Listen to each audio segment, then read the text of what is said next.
Hey guys, in this video, I'm going to show you how to get a modded version of Summon Dragons 2 on your phone, which gives you unlimited gems and coins.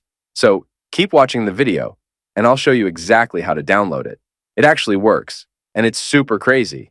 So if you like to play Summon Dragons 2, then you probably wouldn't mind a modded version of the game, which I'm going to show you guys exactly how to download in this video.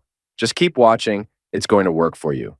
Basically, all you have to do in Summon Dragons 2 is to simply type your desired amount of gems and coins. You can type any amount of gems and coins you want to get. Just go ahead and type it and make sure it is turned on like this.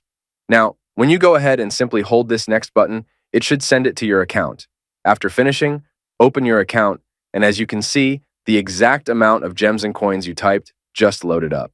It is super easy, and I have had zero problems with it whatsoever. I'm going to show you guys how to download it.